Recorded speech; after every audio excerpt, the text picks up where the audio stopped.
Don't Believe Everything You Think is a profound book that helps you understand your own thinking, discover the origins of false beliefs, and how to let go to live happier. The full version of this audiobook from the author will guide you through the process of changing your perception, helping you find peace and clarity in your thinking. Don't Believe Everything You Think, full-length audiobook, from the author. Published by Chanel Audiobooks by Drbook. Introduction. Don't believe everything you think, why your thinking is the beginning and end of suffering. What you will discover in this book and how to get the most out of reading it. This book was written to help you find everything you've been searching for and the answers to all the questions you've had your entire life. I understand this is a very bold statement. But you will see shortly why I have complete confidence in saying this. What I know to be the truth from the depths of my soul is that you will not be the same person as you were after you've read this book. The only constant is change. Growth is an inevitable process of life. And it will be impossible for you not to change after reading this book. We cannot change what we are not aware of. And once we are aware, we cannot help but change. Shale Sandberg. No matter who you are, where you're from, what your background is, what you've done and haven't done, what your status or wealth you do or don't have, Martian or not, you can find total peace, unconditional love, complete fulfillment, and an abundance of joy in your life. I promise that you are not the exception, even though it might seem like it. Love knows no boundaries. An open mind and a willing heart are all you need to receive every answer you've been looking for. And yes, they are extremely practical implications and byproducts of understanding what is inside this book, which many of my coaching clients have experienced, such as a 2 to 5 increase in income, exponential growth in their businesses, deeper and more harmonious relationships, overcoming lifelong addictions, the spontaneous disappearance of destructive habits, an increase in health, vitality, and overall energy. Miracles like this occur every day for many who understand the principles within this book. And this is just the tip of the iceberg. If I were to just list out some of the improvements and results people have gotten from this understanding, more than half of this book would just be stories of such miracles that happen daily. I am reluctant to mention any of these external results because it's not the point of this book. These physical manifestations are the byproduct of the inside-out understanding of how our experiences of life work. In actuality, we only want these external results like money and significance because we want to experience certain feelings inside, such as love, joy, peace, and fulfillment. The feeling is really what we want in our lives, not the physical things. But the trap is that we believe the physical things will give us those feelings. The secret lies within the feeling. This book will help guide you to understand how to uncover the truth you already know inside and discover these feelings you've been looking for your entire life. Now let's get into the guide of how to go through this book. Don't read this book for information. Read it for insight. Insight or wisdom can only be found within. That's why it's called Insight Inside. To find everything you're looking for in life, you must look inside yourself and discover the wisdom that already exists within you. All the answers lie deep within your soul. This book is merely a guide to help you look in the right place. I truly admire anyone who still has the hope that what they're looking for is still out there. This means you have hope. Without hope, we have nothing. So the fact that you're here reading this now is a testament to your faith, courage, and strength. I know with 100% certainty that you will find what you're looking for if you continue down the path you're on with the hope you have in your heart. I want to make clear that this book is not the only book that contains truth. The truth lies within everyone and in everything. You must look beyond the form, the physical, to see and experience the truth, the spiritual. The words in this book are not truth, they point to the truth. Look beyond the words to see the truth for yourself. Truth cannot be intellectualized, it can only be experienced. The truth lies within a feeling, which is why it cannot be formulated into a word. If you want to find the truth, look beyond the words and look for a feeling. Many who discover the truth will describe the feeling as one of complete peace, unconditional love, and an overwhelming amount of joy. People also describe it as the most familiar, unfamiliar feeling. It feels like you're finally home. Look for that feeling, and everything will be revealed to you. In this book, I will not say anything you don't already know deep inside your soul. This is why it will be a familiar, unfamiliar feeling when you experience the truth. Don't try to use your intellect to figure it all out. You won't. As soon as you intellectualize it, you've missed it. The truth does not come from memorizing a sentence or two. A child can do that, but they will not understand the truth. The truth comes in the form of a feeling. From that feeling will come the wisdom and truth you're looking for, which will set you free. And that's what we're all ultimately seeking, isn't it? What I will unveil to you in this book will seem simple. It will seem almost too simple. And your brain/ego will try to fight it or attempt to make it more complex. It will think it can't be this simple. When that time comes, I want you to remember that the truth is always simple. What is complex can always be broken down into its smaller counterparts.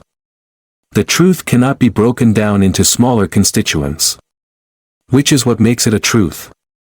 This is why the truth is always simple.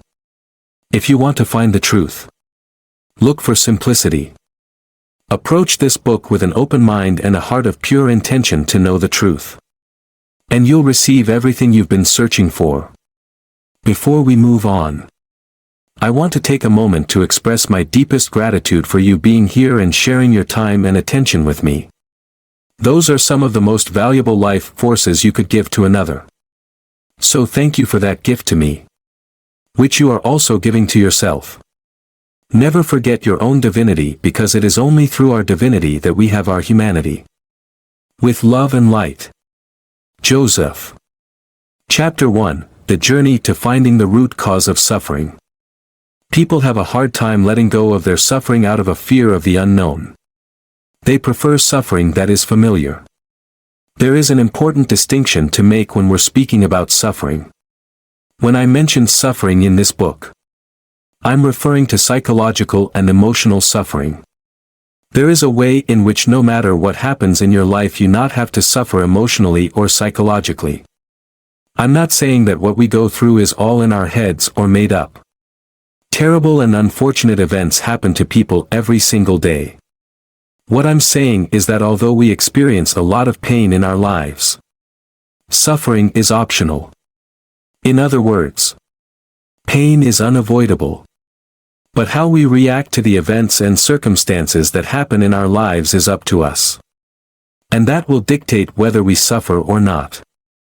Buddhists say that anytime we experience a negative event in our lives, two arrows fly our way. Being physically struck by an arrow is painful. Being struck by a second emotional arrow is even more painful, suffering. The Buddha explained, in life, we can't always control the first arrow. However, the second arrow is our reaction to the first. The second arrow is optional. When I first heard this quote from Buddha a few years back, I was confounded because although I understood what he meant, I didn't know how I could apply this in my own life. If anyone were given the clear choice of suffering and not suffering, I don't think anyone in the right mind would choose to suffer. So how can I just choose not to suffer? If it were as easy as that, I don't think anyone would be suffering anymore. It wasn't until years later that I came across a new understanding of where suffering comes from that I was able to stop it at its source. As I began my journey of self-improvement, I came across a myriad of different teachings, studies, and methods to help people overcome their problems.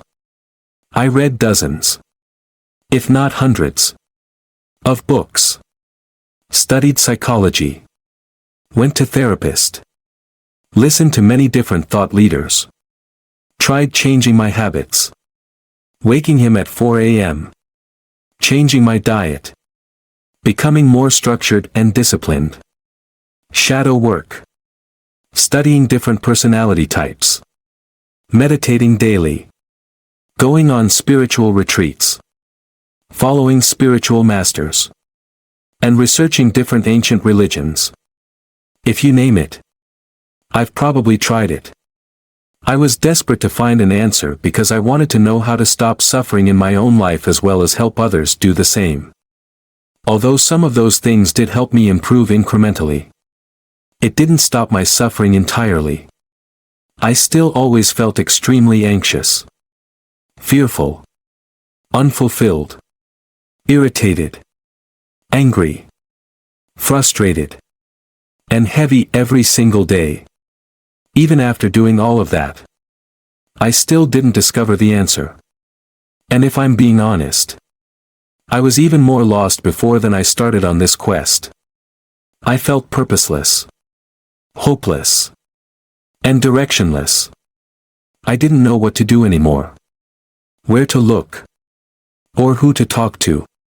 It wasn't until I was in my darkest hour that a glimmer of hope began to lead me to the light.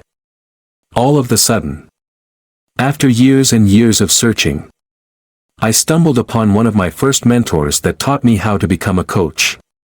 And he revealed to me the answer of how I can alleviate my own suffering. The answer I discovered was in the understanding of how our minds work and how the human experience is created. Chapter 2, The Root Cause of All Suffering. One who looks around him is intelligent. One who looks within him is wise. We live in a world of thought, not reality. Sydney Banks once said, "Thought is not reality. Yet it is through thought that our realities are created." Each of us lives through our own perceptions of the world, which are vastly different from the person right next to us. An example of this is that you could be sitting in a coffee shop having a quarter-life existential crisis, completely stressed out of your mind about how you have no idea what you're doing with your life when it seems like everyone else has theirs together, while the person right next to you is happily enjoying their freshly brewed drink while peacefully people watching. You both are in the exact same coffee shop smelling the same aroma surrounded by the same strangers. But how the world looks to both of you couldn't be more different. Many of us go through the exact same events or are in the exact same location at the same time yet are having completely different experiences of the world. Here's another example of how we live in a world of thought and not reality. If you walk up to 100 different people and ask each of them what money means to them, how many different answers do you think you'll get? Close to 100 different answers. Money is technically the same thing, but it means something different to each person. Money could mean time, freedom, opportunity, security, peace of mind. Or it could mean evil, greed, or the reason why people commit crimes. For now, I'm not going to get into which one is right or wrong. Hint: there is no right or wrong answer. But that's for a different chapter. Another illustration of this concept is as follows. If you survey 100 different people and ask each of them what they think of our current president, how many different answers do you think you'll get? Even though it is the exact same person we're talking about, we will get 100 different answers because most people live in their own thoughts and their own perceptions of the world. The meaning or thinking we give an event is what determines how we ultimately feel about it. That meaning or thinking is the filter through which we see life from then on. Because of this, we live through a perception of reality and not reality itself. Reality is the event that happened with no meaning, thinking, or interpretation of it. Any meaning or thinking we give an event is on us. And that is how our perception of reality is created. This is how our experience of life is created from the inside out. It's not the events that happen in our lives but our interpretation of them which causes us to feel good or bad about something. This is how people in third world countries can be happier than people in first world countries. And people in first world countries can be more miserable than people in third world countries. Our feelings do not come from external events but from our own thinking about the events. Therefore, we can only ever feel what we're thinking. Let's hypothetically say that you really hate your job. And it causes you an enormous amount of stress, anxiety, and frustration. It pains you to even set foot in the building where you work. And just thinking about your job makes you furious. When you're thinking about your job, you're just sitting there on the sofa with your family watching a TV show together. But you're fuming at the thought of your job. Everyone else is having a good time except you. In this moment, everyone else in your family is having a different experience of life than you, even though the same event is happening. Just the thought of work created a whole different perception of reality even though you're not physically at work. If it were true that external events caused us to feel the way that we feel inside, then you should be a happy camper in your living room watching a funny TV show with your family every single time you do this activity. But that's not the case. Now you may be saying that you're only feeling this way because an external event, your job, is causing you to feel stressed and anxious. To that, I'll ask the question, is it absolutely true that every single person feels the exact same way about the job they're working in? Two different people can be doing the exact same job but will have completely different experiences of that job. It can be the most amazing experience and a dream job for one person but be another person's worst nightmare in a living hell. The only difference between one person and the other is how they think about their job, which determines how they ultimately feel about it. Now let's go back to the original scenario of you hypothetically hating your job. Remember how much stress, anxiety, and frustration it causes you when you think about it. Let's do a quick thought experiment about that by answering the question below: who would you be without the thought that you hated your job? Take a minute to see what comes up for you and don't move on until you do that. If you don't overthink it and truly let the answer surface from within you without that thought, you'll most likely feel and be happy, peaceful, free, and light. Without our usual thinking about a particular event or thing, our experience of it completely alters. This is how we live in a world of thought, not reality, and how our perception of reality is created from the inside out through our own thinking. With this new understanding, you've just uncovered the cause of all of our human psychological suffering. The root cause of our suffering is our own thinking. Now, before you throw this book across the room and light it on fire, I'm not saying that this is all in our heads and that it isn't real. Our perception of reality is very real. We will feel what we think, and our feelings are real. That is completely undeniable. However, our thinking will look like an inevitable, unchangeable reality to us until we begin seeing how our reality is created. If we know that we can only ever feel what we're thinking, then we know that we can change our feelings by changing our thinking. Thus we can change our experience of life by knowing that it comes from our own thinking.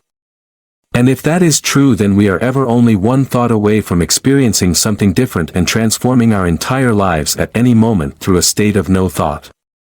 In short, the moment we stop thinking is when our happiness begins. A Young Monk in the Empty Boat, a Zen story about how thinking is the cause of our own suffering. A long time ago, a young Zen monk was living in a small monastery that was located in a forest which was near a small lake.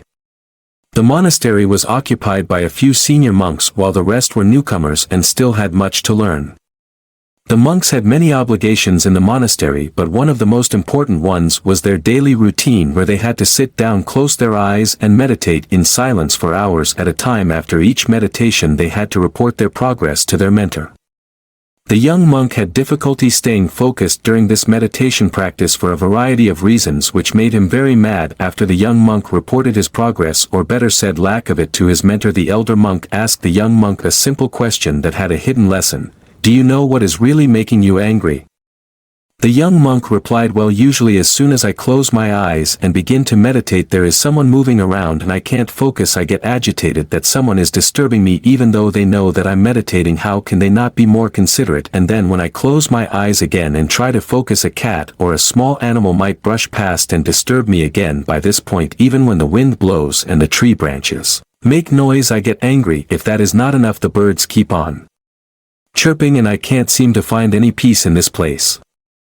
The elder monk simply pointed out to his pupil, I see that you become angrier with each interruption you encounter. This is exactly the opposite of what is the point of your task. When meditating, you should find a way not to get angry with people or animals or any other thing around you that disturbs you during your task. After their consultation, the young monk went out to the monastery and looked around to find a place that would be quieter so that he could meditate peacefully. He found such a place at the shore of the lake that is nearby. He brought his mat, sat down and started meditating, but soon a flock of birds splashed down in the lake near where the monk was meditating. Hearing their noise, the monk opened his eyes to see what was going on. Although the bank of the lake was quieter than the monastery, there were still things that would disturb his peace, and he again got angry. Even though he didn't find the peace he was looking for, he kept returning to the lake. Then one day the monks saw a boat tied to the end of a small pier, and right then an idea hit him. Why don't I take the boat, row it down to the middle of the lake and meditate there? In the middle of the lake there will be nothing to disturb me. He rowed the boat to the middle of the lake and started meditating. As he had expected, there was nothing in the middle of the lake to disturb him, and he was able to meditate the whole day. At the end of the day he returned to the monastery. This continued for a couple of days, and the monk was thrilled that he finally found a place to meditate in peace. He hadn't felt angry and could continue the meditation practice in a calm manner. On the third day the monk sat in the boat, rowed to the middle of the lake and started meditating again. A few minutes later he heard some splashing of water and felt that the boat was rocking. He started getting upset that even in the middle of the lake there was someone or something disturbing him. When he opened his eyes he saw a boat heading straight towards him. He shouted, steer your boat away or else you'll hit my boat, but the other boat kept coming straight at him and was just a few feet away. He yelled again, but nothing changed, and so the incoming boat hit the monk's boat. Now he was furious. He screamed, who are you and why have you hit my boat in the middle of this vast lake? There was no answer. This made the young monk even angrier. He stood up to see who was in the other boat, and to his surprise he found that no one was in the boat. The boat had probably drifted along in the breeze and bumped into the monk's boat. The monk found his anger dissipating. It was just an empty boat. There was no one to get angry at. That moment he remembered his mentor's question, do you know what is really making you angry? And then he wondered, it's not other people's situations, circumstances, it's not the empty boat, but my reaction to it that causes my anger. All the people or situations that make me upset or angry are just like the empty bow. They don't have the power to make me angry without my own reaction. The monk then rowed the boat back to the shore. He returned to the monastery and started meditating along with the other monks. There were still noises and disturbances around, but the monk treated them as the empty bow and continued to meditate peacefully. When the elder monk saw the difference, he simply said to the young monk, I see that you have found what is really making you angry, and why do we even think? I think and think and think. I've thought myself out of happiness 1,000,000 times, but never once into it.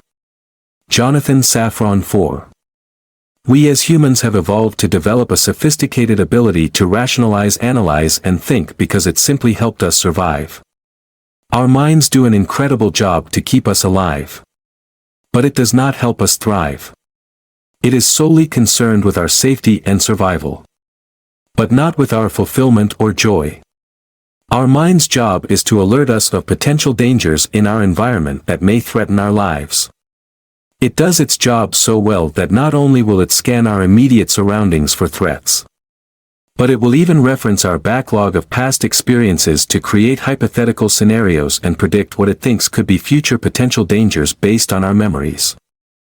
None of this is wrong by any means. The mind is simply doing what it was designed to do. When we don't understand that its only duty is to help us survive, then we will get angry and frustrated with it. All conflict is derived from an innocent misunderstanding. Our mind's duty is to keep us alive, our consciousness's duty is to help us feel fulfilled. Your soul is the reason why you're even on this journey in the first place. To find peace, love, and joy for yourself. Your mind has done an amazing job at what it was made to do. But now you may relieve it of its job because we no longer live in the wild where death could be right around the corner in a bush. If we keep using our minds, we will constantly stay in a state of fight or flight, anxiety, fear, frustration, depression, anger, resentment, and all negative emotions because the mind thinks everything is a threat to our very existence. If you want to be free, happy, peaceful, and full of love, then you will need to let go of listening only to your mind and go beyond it by tuning into something much greater that will help you not just to survive, but to thrive. Chapter 4, Thoughts versus Thinking. Stop thinking and end your problems. Lao Tzu. Thoughts are the energetic mental raw materials from which we use to create everything in the world. We can't experience anything without thought. It's important to know that thoughts are a noun and aren't something that we do, but something that we have. A thought takes no effort or force on our end, and it is something that just happens. We also cannot control what thoughts pop into our minds. The source of thoughts comes from something that is beyond our minds, the universe. If you will thinking on the other hand is the act of thinking about our thoughts. This takes a significant amount of energy, effort, and willpower, which is a finite resource. Thinking is actively engaging with the thoughts in your mind. You don't have to engage with each thought in your mind, but when you do, that is thinking. Thinking is the root cause of all of our psychological suffering. Now you might be wondering, where do positive thoughts fit into the picture? Positive thoughts, or thoughts that feel good, are not a result of thinking. They are instead generated by our natural state of peace, love, and joy. They are a byproduct of a state of being, not a state of thinking. We will go into depth about this in the next chapter. For now, let's do a quick thought experiment. I'll ask you a question and all you need to do is be aware of what you're experiencing, and we'll review what happened. After, what is the dream amount of money you want to be making per year? Pause here and wait for an answer to surface. Give yourself about 30 to 60 seconds to think about your answer of how much money you want to be making in a year. Don't move on to the next step until you've had a decently sized train of thought about how much you want to make. Now take that amount and multiply that by 5. What do you think about this new dream goal for your income? When we multiplied it by 5, take at least another 30 to 60 seconds to become aware of how you're feeling when you think about that, and see what other thinking comes up for you as you feel your emotions. Don't move on until you've done the above. Okay, let's bring it back in and review what happened.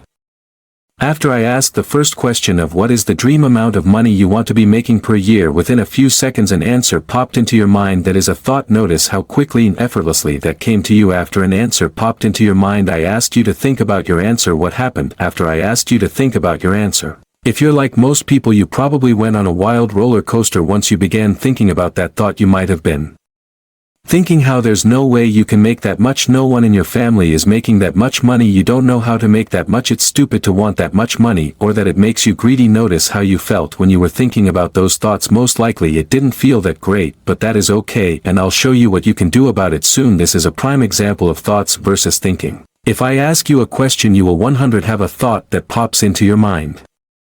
Thoughts are not inherently bad. Remember, they are the energetic mental raw materials from which we create the world. The moment we think about our thoughts is when we begin to get taken on an emotional roller coaster. When we think about our thoughts, we begin to judge and criticize the thoughts and experience all sorts of internal emotional turmoil.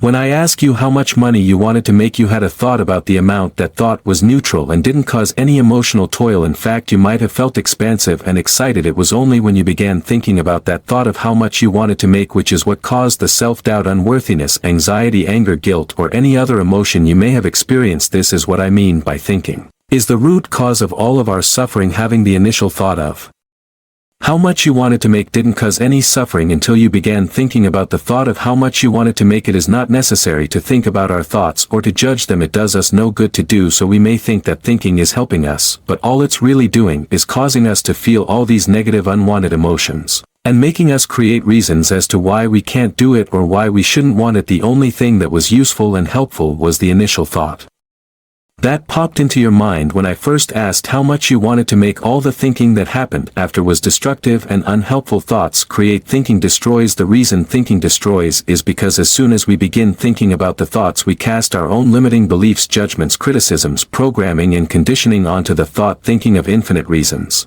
as to why we can't do it or why we can't have it. Without thinking, we prevent all negative programming and Judgments from tarnishing the initial thought of what you wanted to create. If I asked you what are some ways you could make the amount of money you want, if you sat there long enough you'll experience the same phenomenon of having random thoughts pop into your head of ways you could make it happen. These are thoughts of creation. Thoughts are inherently infinite, expansive and energetically positive. You'll know you're having thoughts from the divine when you feel positive emotions, feel lighter and alive. As soon as you begin thinking about those thoughts of the ways you can make the amount of money you want, you'll immediately feel heavy, restricted, limited, along with a whole onslaught of negative emotions. This is how you'll know if you're thinking.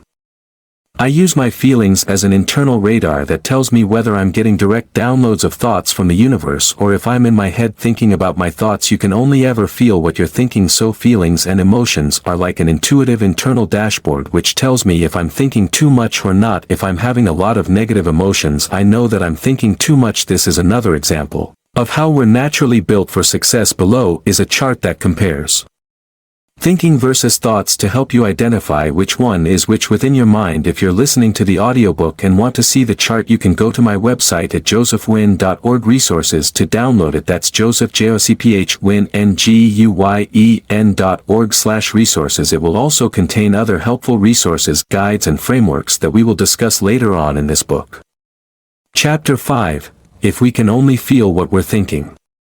Don't we need to think positively to feel that way? We are only ever one thought away from peace, love, and joy, which come from a state of no thought. K. Bettinger. There is a caveat that I haven't mentioned yet to the principle that we can only feel what we're thinking. The more accurate way of describing it is that we can only ever feel negative emotions when we are thinking. The goal isn't necessarily to completely stop feeling negative emotions. Some of the negative emotions can be helpful, such as feeling fearful when deciding to walk down a dark alley alone with no one else in sight. These negative emotions are only helpful to us in terms of survival. But if we don't constantly encounter life or death situations, negative emotions are more unhelpful than helpful. For most of us, we're going to be moving forward with a context that we're not struggling for physical survival. So we'll be using the context that negative emotions are not necessary most of the time. When I mention that we can only ever feel what we're thinking, most people assume that we must think positive in order to feel positive emotions. Instead of convincing you if this is true or not, let's do another thought experiment so you can experience the truth for yourself. Recall a time when you felt the most joy and love you've ever felt in your life. And feel the feelings that you felt at the time as much as you can for at least 30 seconds. What kinds of thoughts were going through your mind at the peak moment when you felt the most joy and love? I'm not asking you what you were doing at the time, but what thoughts were going through your head at that exact moment. For many people that answer this, they realize that they didn't have any thoughts during that exact moment. For others, they say that the thought was that they were so grateful or happy. For those that answered that they had the thought that they were grateful, did you feel that joy and love before you had that thought or after? Take 10 to 15 seconds to answer that question before moving on. What insights and epiphanies did you have? What's crazy is that most people didn't have any thoughts going through their mind when they felt the happiest and the most amount of love in their lives. For those that had the thought that they were grateful, they felt that way before having that thought. If they had that thought, it happened after they felt the feelings. So the thought could not have produced the feeling. This brings us to another truth: you do not have to have thoughts or think to feel positive emotions. The beautiful part about truth is that it needs no justification because it can be experienced right here, right now. It doesn't need to be proven or rationalized to you. And you just experienced this truth firsthand by the experiment we just did. Here's why we don't need to have thoughts or think to feel positive emotions like joy and love. Our natural state of being is joy, love, ecstasy, freedom, and gratitude. This may be hard to believe because if it's natural, why don't we feel that way all the time? I'll answer this in a bit. If we want to see the natural state of anything, one of the best ways is to look at nature and the state of it in its infancy before it's affected or conditioned by its environment. For example, let's look at the natural state of a baby. What is a baby's natural and default state, assuming the baby wasn't abused, neglected, or had any physical issues? Are babies naturally stressed, anxious, fearful, and self-conscious? Or are they naturally in a state of bliss, happiness, and love? Our natural state of being is joy, love, and peace. Therefore, any thinking that we do will only take us away from those natural states of being, which is why whenever we feel extremely stressed, we are having a lot of thinking going on. The strength of the negative emotion we feel is in direct proportion to how much thinking we are doing in the moment. On the other hand, the intensity of the positive emotion we feel is inversely proportional to the amount of thinking we are doing in the moment. In other words, the less thinking we have going on, the stronger the positive emotion we feel in the present. To see the truth in this, recall a few other memories you had when you were extremely stressed and anxious and see how much thinking was going on at the time. Take about 1 to 2 minutes to do this. Then recall a few memories where you were the happiest or felt the most joy and love, and see how much thinking you had going on at that time. Take another 1 to 2 minutes to do this before moving on to really experience and internalize the truth of what you see. An analogy that my coach taught me to help me crystallize this concept was to imagine our mind has a speedometer just like in a car, but instead of miles per hour, it is thoughts per minute. The more thinking we have going on, the higher the thoughtometer goes, and if we have enough thinking going on, it will go to the red zone.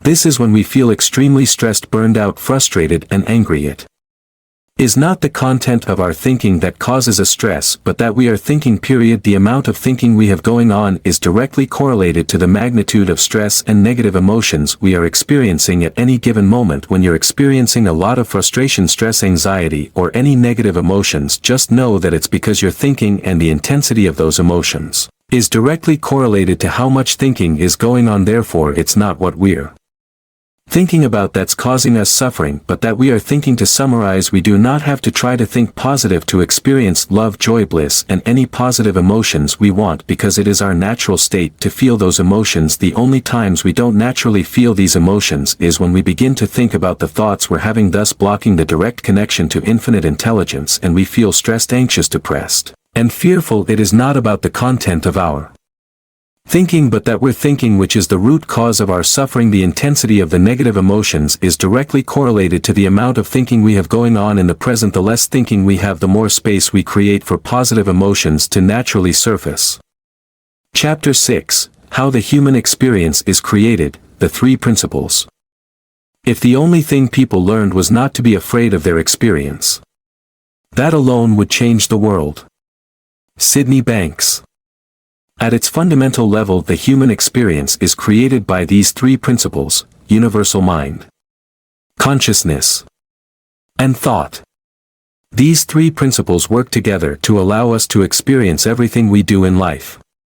And if one of these three is missing, we wouldn't be able to experience anything. These three principles were first discovered by Sydney Banks, and now I have the humbling privilege to share them with you. Understanding these three principles enables us to know how we can alleviate ourselves from our suffering, but also allows us to create from source.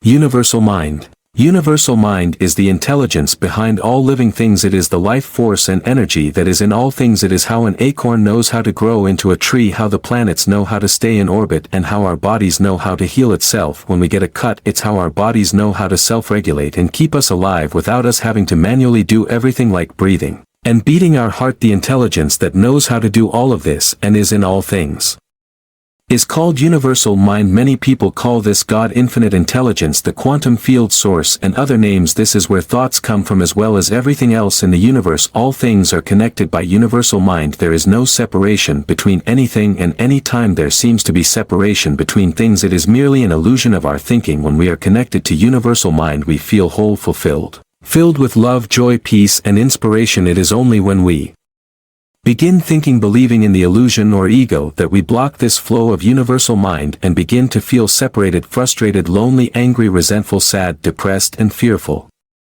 Universal consciousness. Universal consciousness is the collective consciousness of all things. It is what allows us to be aware that we exist and aware of our thoughts. Without universal consciousness, we wouldn't be able to experience anything. Our five senses would have no use because there's nothing to be aware of. This is what brings things to life and makes them perceivable to us. Universal thought. Universal thought is the raw material of the universe from which we can create. From it is our ability to think and create form from the energy of universal mind. It is the object we can perceive through consciousness. Without thought we would have nothing to be aware of. Thought is like the DVD that contains all the information for us to be able to watch the movie on the TV. The TV and DVD player is like consciousness. It allows us to have a mechanism to bring the information on the DVD to life for us to be able to watch and experience the movie. The electricity that's needed to power the DVD player and TV is like universal mind in the sense that it is the invisible energy/force that connects and powers all things. It is the source from which everything can work and function. Thinking is the root cause of suffering. How do we stop thinking? A crowded mind leaves no space for a peaceful heart. Christine Evangelho. Heaven and Hell, a Zen parable, a tough, brawny samurai once approaches Zen master who is in deep meditation. Impatient and discourteous. The samurai demanded in his husky voice, so accustomed to forceful yelling, "Tell me the nature of heaven and hell." The Zen master opened his eyes, let the samurai in the face, and replied with a certain scorn, "Why should I answer to a shabby, disgusting, despondent slob like you, a worm like you? Do you think I should tell you anything? I can't stand you. Get out of my sight. I have no time for silly questions." The samurai could not bear these insults. Consumed by rage, he drew his sword and raised it to sever the master's head. At once looking straight into the samurai's eyes, the Zen master tenderly declared, "That's hell." The samurai froze. He immediately understood that anger had him in its grip. His mind had just created his own hell, one filled with resentment, hatred, self-defense, and fury. He realized that he was so deep in his torment that he was ready to kill somebody. The samurai's eyes filled with tears. Setting his sword aside, he put his palms together and obsequiously bowed in gratitude for this insight. The Zen master gently acknowledged with a delicate smile, "And that's heaven." It's not possible to just entirely stop thinking, but what we can do is reduce the time we spend thinking so that it gets smaller and smaller each day that passes. Eventually we can get to the point where we spend most of our day not caught up in our thinking and live in a blissful state most of the time. When we say that we want to stop thinking, many people assume that we are trying to stop all thoughts in general. This isn't what we're trying to do. Now that you know the difference between thoughts and thinking, we are working on allowing thoughts to come and flow through us while minimizing the thinking about those thoughts that emerge. The most interesting and almost paradoxical thing about stopping our thinking is that we don't have to do anything to minimize it other than be aware of it. By us becoming aware that we are thinking, and that is the root cause of all our suffering, it automatically makes us conscious to that fact and we become detached to it, allowing it to settle and pass. This takes almost no effort and is done through pure presence in the moment. Here's an analogy from one of my mentors that illustrates this concept. Imagine I give you a bowl of cloudy, dirty, murky water. If I asked you how would you make the water clear, how would you do it? Take 15 seconds to see what answers you come up with before moving on. Most people say something along the lines of filtering the water or even boiling it. What most people don't realize is that if we let the bowl of dirty water sit for a period of time, we can see that the dirt begins to settle on its own in the water, and after a while the water becomes clear on its own. This is how our minds also work. If we let our thinking sit without disturbing it by trying to filter or boil it, the thinking will settle down on its own and our minds will become free from thinking. The natural state of water is clear, and the natural state of our minds is also clear if we do not disturb it. If life begins to feel unclear, disorganized, stressful, are you not sure what to do next? You now know that it's only because your thinking is stirring up the dirt, making your mind cloudy and difficult to see ahead. You can use this as an indicator to help you realize you are thinking way too much. Once we become aware of the fact that we are only feeling what we're thinking, and that thinking is the root cause of our unpleasant experience, we see it for what it truly is, then we allow it to settle by giving it space, and slowly we will see how we begin to have a clear mind again. You can also compare thinking to quicksand. The more that we fight our thinking, the more it amplifies the negative emotions, and the worse it gets. The same is true for quicksand. If we're in quicksand, the way out isn't to fight it. If we panic and frantically try to fight it, it only makes things worse by tightening the grip it has on us and pulling us down under faster. The only way out is to stop struggling and allowing the natural buoyancy of your body to take over and bring you back up to the surface with ease. The only way to break free from our thinking is to let go and trust that our natural inner wisdom will guide us back to clarity and peace like it always has. If you find yourself fluctuating between thinking and non-thinking, know that it is completely okay and quite normal. There is no way that we can remain in a state of non-thinking every second of every day, and we try to make that our goal. We will cause ourselves to suffer by forcing ourselves back into thinking again. We are spiritual infinite beings having a physical finite experience. Because of this, we are literally a living gateway between the human and the divine, so we will naturally oscillate between the two states of feeling anxious and stressed and joyful and peaceful. We cannot control or prevent the oscillation between thinking and non-thinking, but we can minimize the time spent in thinking and thus creating more moments where we do feel joyful, peaceful, passionate, and full of love. Although not being able to control when we begin to think can seem like we are cursed with an inevitable fate, it is not something to worry about because we can always return to the state of non-thinking. It is just a part of our beautiful human experience. What can give us true peace is knowing that we always have this state of pure peace, love, and fulfillment. Underneath any thinking that we may ever have at any given moment, that beautiful state we always want is something we can never lose but only forget. But just because we forget it doesn't mean it's not fair. Just like when it becomes night and the sun sets, we know that the sun is always there, we just can't see it. If we thought when the sun sets that it may never come back, then understandably we will have a lot of anxious and fearful thoughts. The same is true for our state of being. We are ever really one moment away from remembering that we always have that infinite well of clarity, love, joy, peace, and fulfillment. We will forget sometimes, but when we do remember and realize that we are caught up in our thinking, when we experience negative emotions, that alone will allow us to return back home to our natural beautiful state. All we have to do is remember it, know that this is just our thinking, and have peace knowing that the sun is not gone forever and that it will rise again soon enough. Having that understanding will allow us to appreciate the night time for his existence and role in the universe. From that we can see how it is meant to be a part of our human experience and begin to cherish its beauty as much as the sun. Chapter 8. How can we possibly thrive in the world without thinking? Anxiety is thought without control. Flow is control without thought. James Clear. Here's a question that will guide you to an insight about this question. What thoughts are going through your head when you're doing your absolute best work, when you're fully captivated and entranced by what you're doing in the moment? Take about 15 seconds to wait for an answer to pop up before moving on. If you still haven't had the insight or epiphany from the answer, here's another question that may point you in the right direction. When you are loving what you do so much and are completely engrossed in it that you lose all sense of time and space, also known as when you're in the state of complete flow, what thoughts are going through your mind as you're in the state of flow in the moment? Pause here and wait for an answer to arise. Give it about 30 to 60 seconds for the insight to come in. When you are doing your best work and are in a total state of flow where there is no separation between you or the work that you are doing, you are having no thoughts in the moment, and if you are having thoughts, it's just flowing right through you without you having to think about it. In other words, the state of peak performance for humans can be described as the state of non-thinking. It may seem crazy, but we do our best work when we aren't thinking, and you just proved it with your own experience. Here's another example that will illuminate the truth of this topic. When professional or even Olympic athletes are competing, do you think they are thinking and over-analyzing every single thing that's happening during the game? What thoughts or thinking do you think is going on during the competition for them? The highest performing athletes will describe when they are in their peak state that they are in the zone. This zone is the state of flow, or the state of non-thinking in Japanese culture.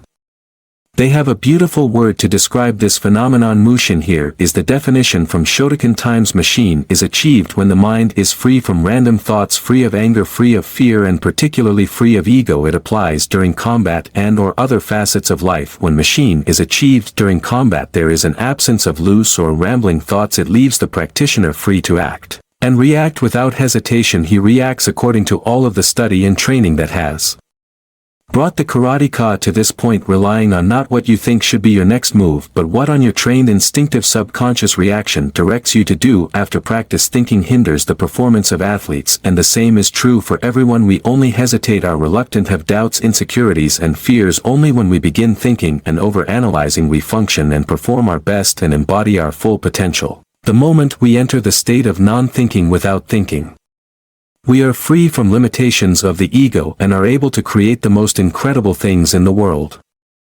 I am not asking you to adopt this belief, but to try and experience it for yourself so that you gain the insight to make it your own. Chapter 9. If we stop thinking, what do we do about our goals, dreams, and ambitions? There are no limitations to the mind except those we acknowledge. Napoleon Hill. I think therefore I suffer. When I finally understood that thinking was the root cause of all my suffering, I was jumping up and down, exhilarated, relieved, and grateful for discovering the true reason for everything negative I've experienced in my life. This ecstasy was short-lived though, because soon after the exuberance settled, the next thoughts popped into my mind. If thinking is the root cause of all my suffering and I just stopped thinking, how do I live my life now? What about all of my goals, dreams, and ambitions? Do I stop wanting things in life? Will I just evolve into a couch potato and not do anything with my life anymore? In case you were wondering, yes, I am telepathic, and yes, I can read your mind. Just kidding. But if you are wondering how I wrote the exact or very similar questions and know what thoughts you most likely have right now, is because I am human. Also, contrary to popular belief, all of us are going through similar journeys of awakening to our true selves, so rest assured that many people are having the exact same thoughts you are having right now as you come to see your true magnificence.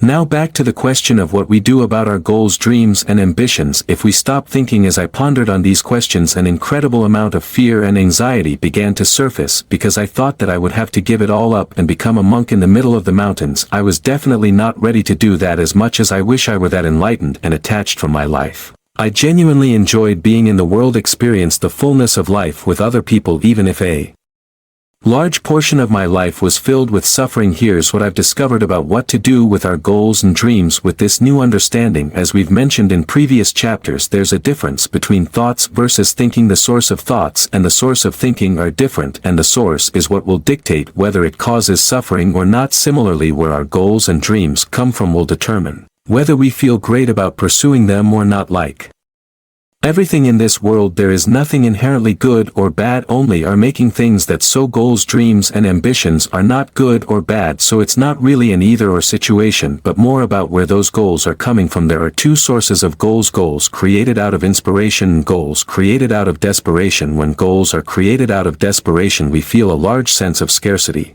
and urgency. It feels heavy, like a burden. We may even feel daunted by the colossal task we've just committed ourselves to. Imposter syndrome and self-doubt begin to manifest, and we always feel like we never have enough time for anything. We go about our life frantically, desperately searching for answers and ways that we can accomplish our goal faster, always looking externally, never feeling enough or that we can ever get enough. Worst of all, if we happen to accomplish our goal within a few hours or days afterwards, all of those same feelings of lack begin to resurface. We begin not feeling content with what we've done, unable to savor our accomplishments, and because what we did never feels like it's enough, we feel the same way about ourselves. Not knowing what else to do, we look around for guidance externally to see what others are doing and see if they're continuing to do the same thing, and thus we go ahead and proceed to set another goal out of desperation in an attempt to escape all the negative feelings gnawing away at our soul.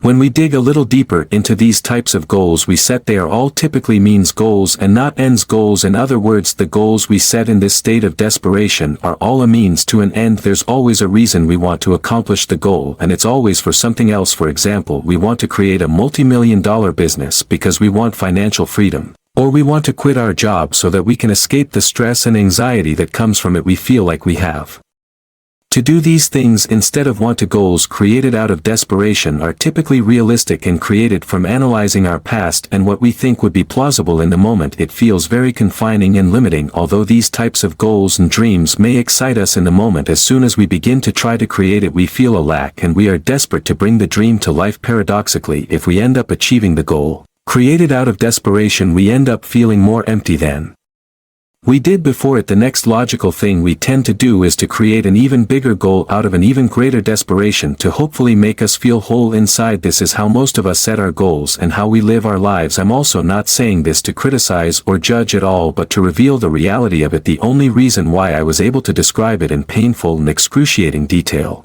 was because that was my life. Here's the good news: it's not your fault that you set goals that way. If you are, and there's a way out, it's through creating goals and dreams out of inspiration instead of desperation.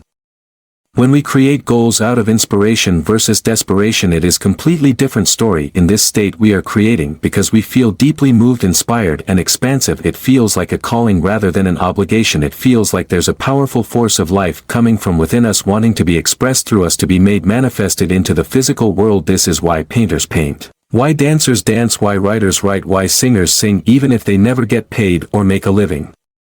From it we feel pulled by a force to create something, we gravitate towards it, we feel compelled to do it. When we feel like this, we are creating from a place of abundance instead of lack. Most surprising of all is that in this state we are creating not for any reason at all other than because we simply want to. We don't create because we feel like we have to, we create because we simply want to. And there's no other reason. We aren't creating these goals so that we can do something else or use it as a means to get something else we want. This creating comes from a place of wholeness and abundance. It's an overflowing of love and joy for life. This is the reason why most of us want or have kids. It's not so that we can milk our kids for their money once they're old enough to work and hopefully use them as a retirement plan. We want to have kids because we want to share the abundance of what we have with them. And it comes from a place of sharing what we have, lots of versus trying to get something out of them. This feeling of deep inspiration is incredibly difficult to describe because it does not come from this world. It really doesn't come from us, but through us, from something greater than us. I like to call this divine inspiration because the ideas and vision of what we want to create seem far bigger than what we could have possibly imagined or come up with ourselves, since divine inspiration doesn't come from us, but from something greater.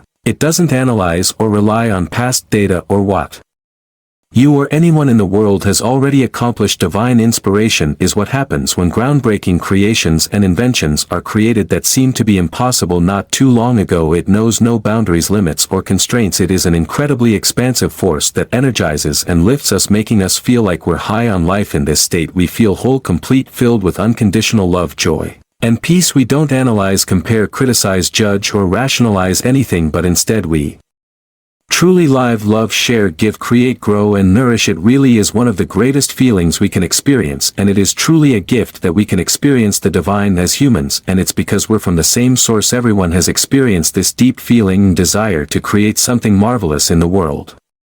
Before moving on to the next paragraph, I encourage you to test this theory. Pause here and spend a few minutes thinking about times in your life where you felt an overwhelming feeling and desire to create something magnificent because you felt deeply inspired and called to it. Doesn't matter if you actually created it or not, but just think of a time where you felt that feeling to create out of inspiration. Isn't that just one of the most amazing feelings in the entire world? Most of us feel this divine inspiration, but then suppress it. As soon as we begin thinking about doing it, we begin to think ourselves into doubt, rationalize why we can't do it, tell ourselves that it's unrealistic, how we should focus on more important things, and that we're not good enough to do it. As soon as we begin to think about the thought of us wanting to create it, it completely shuts off the source of that inspiration, and we go back to living life as usual. When we cut off that source, we also cut off the feelings of abundance, exuberance, ecstasy, joy, pure unconditional love, and go back to the feelings of doubt, anxiety, frustration, sadness, and feel confined, stuck, and frustrated with our lives. We can only ever follow one calling at a time, either inspiration or desperation. In the present moment, the two cannot coexist at the same time, but we can fluctuate between the two depending on how much thinking is going on. When we stop thinking, we don't stop having goals and dreams, we actually fall back into our true nature and begin to create goals and dreams out of inspiration versus desperation. We begin to allow thoughts from the universe to come into our mind that lead us to divine inspiration to create something that has never been created before in the world. When we follow divine inspiration, we feel alive, hope, joy, love, peace, and fulfillment. So how can we tell when a goal or dream is created out of inspiration or desperation? A simple way to know if a goal or dream is created out of inspiration is to remember the distinction between thoughts and thinking. Goals and dreams that come in the form of a thought are created out of inspiration. Goals and dreams that come from thinking are created out of desperation. Typically, when we think or analyze, judge, criticize, rationalize, and use our past to try to create our new goals, but this form of creating goals feels extremely restricting and limiting. We don't typically feel good when creating these types of goals, and when we're pursuing them we do not feel great either, since it's all out of desperation. Another way to identify the two is to sense how you feel energetically. Goals and dreams created out of desperation will feel very heavy, draining, confining, and empty. We tend to feel a lot of scarcity, fear, and stress, like we have to do it or that we're obligated to. With these types of goals, it seems like if we do not accomplish it that there will be dire consequences, hence the high pressure and stakes. I'm sure you can see now how this can create the feeling of desperation. Moreover, we feel like we're trying to accomplish these goals to escape our current situation and get out of something. Our goals created in this state are typically means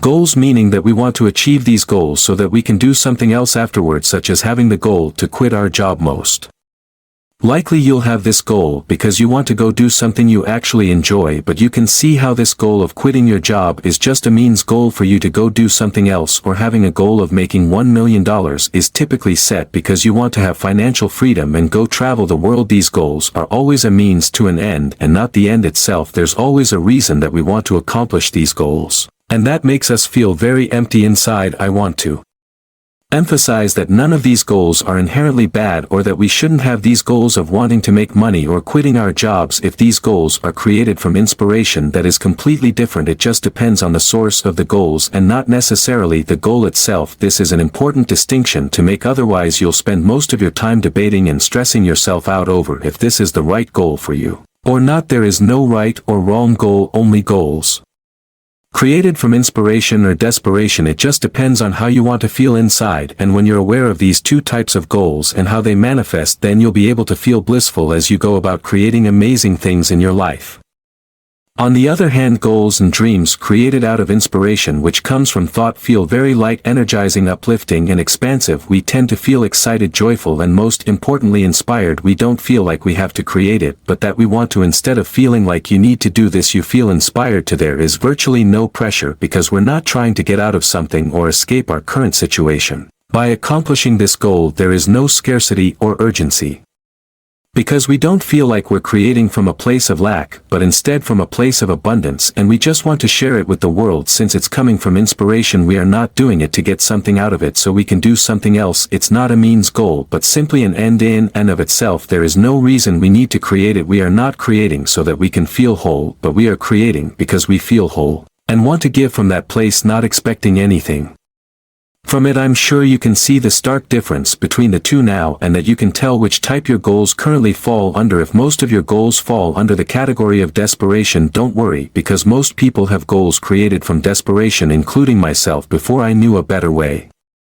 So how do we create goals and dreams out of inspiration versus desperation? Creating goals and dreams from inspiration isn't something you have to try to do. We naturally have thoughts of infinite inspiration all the time. If you look at children, they naturally have the wildest dreams and imaginations of what they want to do. It almost doesn't even register in their minds that they can't do something most of the time. The only difference between us and children is that we've learned to shut down all of these thoughts of inspiration, which contain our dreams, hopes, and goals that we truly want to see manifested in the world. Our minds are filled more with reasons of why we can't than thoughts of what we want to create. We innately have an infinite flow of inspiration that comes through us, but we block that flow as soon as we begin thinking about the thoughts we have, which causes self-doubt, self-sabotage, and anxiety. Think of the flow of inspiration to create like a river. The river always flows until man puts something there to block it, like a dam. Then when the dam is there, we ask why there are so many fish dying, animals disappearing, and forests dwindling, when all we need to do is return the river back to its natural state and everything will be working perfectly fine the way nature intended it to. The same is true for our minds and our goals. We always dream, have big goals, and know what to do at all times when we're tapped into our inner wisdom and inner intelligence, free from thinking.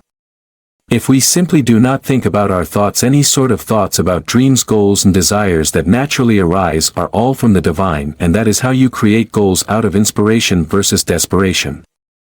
A question that greatly helps me to settle the thinking and tap into the limitless well of possibilities of what I can create is, if I had infinite money, I already traveled the world, had no fear, and didn't receive any recognition for what I do, what would I do, or what would I create? Whenever we ask questions, answers always arise. It is impossible for our brains to hear a question and not come up with a response. So when you ask yourself this question, whatever begins to come up for you without any manual thinking will be from the divine and from inspiration versus desperation. The way the question is worded is extremely important because it removes most of the thinking, fear, criticism, and external reasons of why you would want to do something, so it focuses your answer on what you truly want to create. Usually it's for no other reason than you just wanting to create it because it's fun without any influences from the material world. Try asking the question and seeing what comes up for you. You'll be surprised at what services, but don't get caught up with your thinking when those true dreams of yours begin to be revealed to you to mind without the limits of thinking. Unconditional love and creation. The greatest power that mankind could ever achieve is the power of unconditional love. This is when people love with no limitations, conditions, or boundaries. Tony Green. Unconditional love. I learned about unconditional love from my extraordinary girlfriend McKenna. For most of my life I always questioned everything. I had to know the reason behind why things were the way they were, otherwise I would go crazy. I couldn't just experience life without knowing the meaning and reasoning behind everything naturally as anyone would in a relationship. After dating her for about a year at the time, I asked McKenna why she loved me. She innocently replied that she didn't know why she just did. Then she asked me why I loved her, and I listed off dozens of different reasons why I loved her. It ranged from her beautiful smile to her adorable laugh, how pure her heart is, how much she loves her family, how intelligent she is, and the list goes on almost indefinitely. We've been dating for 6 years now, and every few months after that, the first time I asked, I would ask her why she loved me, and even up until this point, she still says the same thing: I don't know, I just know that I love you a lot. This slightly bothered me for so long because I didn't understand why she didn't know why she loved me. I could list off 50 reasons of why I loved her, but she couldn't list a few. Even still, throughout the years, I loved her so much and didn't really mind that she didn't know. I just accepted it and continued to love her anyway because I couldn't help myself. It wasn't until months ago that it dawned on me as to why she couldn't think of reasons of why she loved me.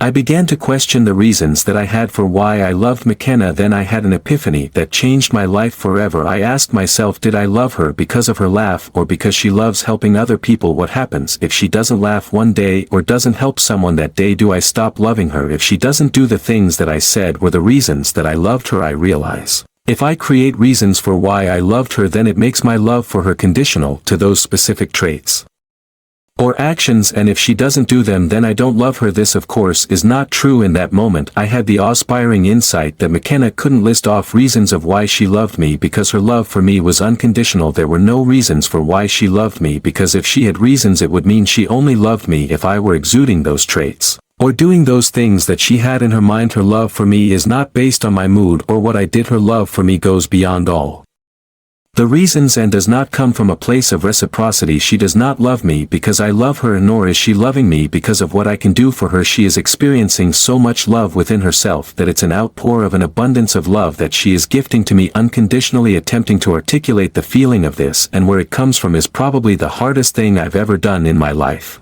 because I'm attempting to describe the indescribable. From this experience I learned to make my love for McKenna unconditional by not placing reasons or conditions for when I would love her, because if I did that, by default I place conditions on when I would not love her. There's just so much love in me now because I've experienced it that there is simply an outpour of unconditional love where I can't help but love her no matter what. This unconditional love doesn't come from external reasons, but comes from within the infinite source we all came from. We are all connected to this pure unconditional love, which is God, the universe, or whichever name you choose to use. The only thing that gets in the way of this is our own thinking, which separates and cuts us off from that unconditional love. Unconditional creation. Unconditional creation is the purest form of creation there is. When something is created from unconditional love, we can't help but to stand there and admire in awe. Unconditional creation is always innovative, unique, new, captivating, bold, different, revolutionary in its own way. Very few people operate in this space because we always put conditions around what we do or make. For example, whenever we are working to achieve a goal of making more money, we might go and try to create income for ourselves. This is conditional creation because no one wants money just to have money. Most people want money for something else or to be able to use it for another thing. They want this by nature, makes what they are creating conditional. They are only creating this because they want something else out of it. When we create something for something else, typically we do not enjoy the process of creating because it's always just a means to an end, never an end in itself. This is why we always feel like we're chasing, grinding, hustling, trying, and feeling constantly stressed and overwhelmed. Even after we accomplish our goal, we'll only enjoy it for those few seconds, and then we're off to another goal we have to chase because we never actually got what we were looking for. What we're ultimately looking for are feelings. We want more money to get a sense of security and peace. We want to spend time with our family because it makes us feel so much love and joy. We want to do what we love because it gives us a sense of fulfillment inside. These are all ultimately feelings that we're trying to get, but we keep thinking that the goal or object we want will give us those feelings. This idea is inherently flawed because our feelings can only be generated from within us, not from external things. External things can prompt us to create the feelings, but ultimately it is us that produces those feelings from within ourselves. What's paradoxical, like everything in the duality of life, is that When we create something without conditions or reasons, we actually immediately feel all of the positive feelings we want. Unconditional creation is creating something without it being for another purpose, but purely to create it because we just want to create it, not for money, fame, love, or anything else. We create it simply because we want to create it. This is creation from abundance. When we create from this state, we already feel whole inside, and all of the love we want to feel is what we're feeling in the moment. We can only pursue unconditional creation if we are in a state of non-thinking. Our brains will make us think that it is pointless to do something simply because we want to, but that is the secret. As soon as we do things for no other reason, we step into the realm of living our life unconditionally. This is when we experience flow, oneness, and a direct connection to the universe and God. Chapter 11. What do you do next after experiencing peace, joy, love, and fulfillment in the present? Don't think. It complicates things. Just feel.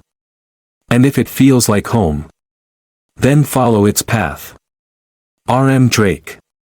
If you've been applying the principles in the book, you've most likely been able to find peace through non-thinking. If not, I highly encourage you to remember that all of our negative feelings come from our thinking. All you have to do is become aware of that fact, which will settle the thinking, just like the debris settling in dirty water. Once you see that it is just your thinking and that there's nothing to be afraid of, then you will experience true peace in your life in the present. Once you have been able to experience peace, you might be unsure as to what to do next. At this point in time, you may be experiencing worry, anxiety, and doubt. Many of my clients, including myself, began to wonder if they lost their edge and drive to do anything in the world. Don't worry, this is all normal and part of the process of awakening. You've already learned the hardest part, which is to practice non-thinking and preventing your negative thinking from controlling your life. The reason why we feel worried, anxiety, and doubt after we've experienced peace is because we have just let go of everything we thought we knew in the world. What actually happened was the death of the personal ego. A natural consequence is that once the personal ego is threatened, it will do everything in its power to regain control over your life again. The ego is something that we can't quite get rid of forever, which is why even after you experience peace, there may be feelings of doubt, worry, and anxiety coming up. It is in this moment that the ego thinking will come back up to attempt to reclaim your throne. But worry not, because you've already learned how you can quickly dismantle your ego, your thinking, by remember that your thinking is the only cause of your negative feelings. The point is not to try to prevent your thinking from ever entering your mind, but to shorten the time that it takes for you to remember that it is just your thinking that's causing the negative emotions. It's impossible to prevent thinking from happening because it's so ingrained in us. For example, it's in our human nature that when we suddenly see that we're about to step on a venomous snake on our path, we will freak out. But when you realize that it's just a piece of rope, you see through the illusion, knowing that your thinking is what caused you to become afraid, and you resume your peaceful walk on the beautiful trail. We can't prevent that initial reaction, but we can always remember the truth and return to our natural state of peace. And that's all that matters. Another reason that we may feel anxiety, worry, and doubt once we experience peace is because we were using a colossal amount of energy when we were thinking all the time. Most people spend the majority of their day in a state of stress thinking, which consumes enormous amounts of energy. When we stop thinking, this energy you used to think is now freed up, but it hasn't been directed anywhere yet, and what happens is we return to our old patterns of putting that energy back into thinking. Because it was how we were conditioned. What we can do in this case is to channel the newfound energy into our goals of inspiration. This is the cure and intervention of preventing this energy from going back into overthinking. For this to work, make sure that you spend some time creating your goals out of inspiration versus desperation, and having it top of mind, so you can channel all of your energy towards it. Once you experience this phenomenon, if you only have goals out of desperation in your mind, then directing energy towards it will only perpetuate the thinking and negative feelings. What tends to help many people in this stage is to also have an activation ritual. An activation ritual is a morning routine that helps them get into a state of non-thinking and flow. It helps you build momentum in a positive direction immediately when you wake up, so that it's easier to stay in that state of non-thinking for the rest of the day. An object in motion will stay in motion. I never understood why spiritual masters and all great leaders have a morning routine until I understood the power of non-thinking and momentum. Here's the good news: now that all of your energy isn't tied up into thinking anymore, you can now use this freed up energy and channel it into creating new goals from inspiration to fuel and propel you into your new life full of peace, joy, and love. Chapter 12. Nothing is either good or bad. There is nothing either good or bad, but thinking makes it so. William Shakespeare. Here's an analogy that helps put this into perspective. On a piano there are 88 keys. When we look at a piano we don't point out specific keys for no reason and say that that key is wrong. We only think a specific key is wrong if we think someone is playing a specific song and hits a key that isn't in the song. Inherently the piano has no wrong keys, though they're only keys and notes that sound more or less pleasant when played consecutively, just like how there are no wrong keys on the piano. There are no wrong decisions in life. There's only thinking that gives us pleasant or not so pleasant feelings. When we put things into a bucket of right or wrong, good or bad, this creates duality and conditions in our lives which determines how we feel. For instance, if we believe that opposing political parties are wrong or bad, this can cause animosity between us and make us feel a concoction of negative emotions. If on the other hand we see different political parties in the same way as there are different keys on a piano and how there are no inherently wrong parties, then we open ourselves up to experience love, joy and peace in the moment. We begin to see alternative perspectives that we haven't seen before and have an opportunity to deepen our understanding of the nature of life. It's like if we are hiking on a mountain and stop at specific points to look at the beautiful view. There are no wrong spots that we can stop at, stand in, and take in the magnificence of nature, but by being open to all possible spots we can stand in, we can see the view from different vantage points we haven't seen before. Instead of looking for right or wrong, good or bad in the world, look for truth. Instead of trying to prove we are right and they are wrong, or how they're better and we're worse, look for the truth in what's in front of you. I would only caution this by saying that many people believe what they think is the truth for the most part. Without this deeper understanding of life, most of what we think is not truth, even though it may seem like it. True truth is not subjective. If it is true for one person but not for another, then it is not universal truth. Look for what is universally true for every single conscious human being on the planet, no matter who they are, where they're from and what their background is. That is the true truth, and that is where you will find everything you've been searching for. Remember that the only place you can find this is deep within your being, so don't try to go looking for it outside of you. If you're confronted with something that may stir up negative emotions, go within yourself to find the source of universal truth deep within your soul. If you try to look for the answers outside or try to dig into external reasons for the root of why you feel this way, you'll be looking for the rest of eternity and will never find it. Negative emotions are an indication of misunderstanding. When we are gripped by negative emotions, it means that we believe what we are thinking it is in this moment, that we simply forgot where our experience comes from and that our thinking is the cause of our negative emotions. All you have to do is remember that thinking is the root cause of how we're feeling. Once this is brought to your awareness, don't fight the thinking, just become aware that it is your thinking that's causing the ill feelings. Welcome it with love and it will slowly dissipate before your eyes. Not too long after, you'll return to your natural state of peace, love and joy. Chapter 13. How do you know what to do without thinking? The intuitive mind is a sacred gift and the rational mind is a faithful servant. We have created a society that honors the servant and has forgotten the gift. Albert Einstein. In the previous chapter we discussed how there is no right or wrong in this world. This chapter will build on the last to deepen our understanding and illuminate how to know what to do without thinking. Although there are no right or wrong decisions we can make, just like how there are no wrong keys on a piano, there are decisions or keys that are more pleasant than others depending on the context. Knowing that there is no right or wrong relieves us from quite a bit of pressure to choose the right one. When we make decisions, we want to rely on non-thinking. When we try to think, analyze, create pros and cons list and ask everyone including our pets for advice, it causes anxiety and frustration until we make that decision. Most of the time we already know deep down what to do in any specific situation. This is often referred to as your gut feeling, intuition or inner wisdom. What we do is try to confirm our intuition with the external world, and this is where most of the negative emotions begin to surface, wreaking havoc on our mental state because of everyone's opinions. Only you can know what you want to do. No one else can tell you this. There will be mentors and coaches that can guide you to help you along the way, but the best ones will tell you to listen to your intuition and look within yourself for the answer. The truth is only ever within you. This is why many of us experience the phenomenon of regret,